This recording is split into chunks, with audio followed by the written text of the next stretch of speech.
flying from Kabul airport on board one of the Alliance's banged-up old Soviet-era helicopters. We flew past the remnants of the Taliban Air Force, wiped out by our precision strikes. Then over the devastated Afghan capital and countryside, up into the foothills of the Hindu Kush Mountains. Once over the Hindu Kush, we arrive at the Alliance's new prize, the city of Kunduz. Kunduz fell Monday morning after a siege that cost the Taliban and its terrorist allies well over 1,000 dead, most killed by our airstrikes. You're looking at the first pictures of the very recently liberated town of Kunduz. As you know, this was the scene of a very bitter siege. The city is swarming, as you can see, with soldiers. Now remember, this was Taliban territory. Every vehicle commandeered by the army. As you can see, things are chaotic in Kunduz now, with 15,000 heavily armed conquering troops in town, many of them young volunteers from the countryside. The impressive local commander, Geraldo Rivera, told me they represent the biggest threat to public safety now, and they've been ordered out of town and back to their homes. They'll be arrested if they don't comply by Wednesday. The 20,000 Taliban troops who once held this town are all gone now.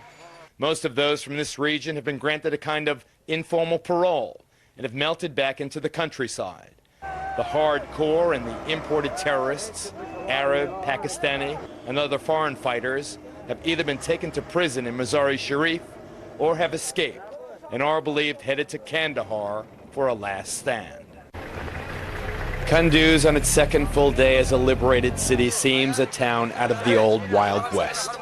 Heavily armed men and young boys, the army of the Northern Alliance, are everywhere. You can see why the local commander here is so concerned about the number of guns in town. There are a minimum of 15,000 young Mujahideen volunteers now in Kunduz, all of them very heavily armed. They now, ironically, represent the gravest danger to public safety. What to do with all these guns, what to do with all of these heavy weapons, how to really preserve any sense of security in Kunduz. That's a real challenge. They sit around bored and intimidated, or drive through town a dozen or more packed into their banged-up Toyota pickups, all packing AK-47 machine guns or rocket-propelled grenade launchers. Half these guys are volunteers from the surrounding countryside who've never even been in a city before, and their scary presence has caused most shops to stay shuttered. And one shudders to think how all these hungry mouths are going to be fed when winter comes. The other big question in Kunduz is, where have all the Taliban gone?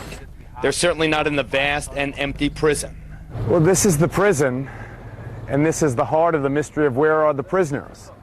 We know that between 6,000 and 7,000 were taken to Mazar-e-Sharif.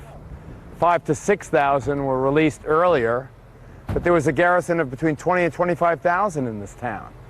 That means at least 10,000 or more are totally unaccounted for.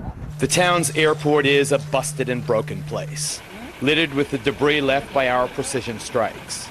In their desperation to hide their last working chopper, the Taliban nestled it alongside a small airliner. Our bombs incinerated both. But there is an even more vivid example of what became the reality for Taliban and terrorists in this war. They could run, but they could not hide. In their last desperate battle, the Taliban took refuge here in the Swedish health clinic. They expelled all the civilians in the hope that we would think that there were civilians in here and not Taliban soldiers. They were misguided and mistaken. Take a look at this. This was the last stand for about 400 hardcore Taliban fighters who refused to surrender. Their remains are scattered everywhere. The backyard of this one Swedish health clinic contains some of their shallow graves and something else. Airborne leaflets dropped by our commander Solo, warning Afghan Taliban fighters of the cost of doing business with Osama bin Laden. They should have listened.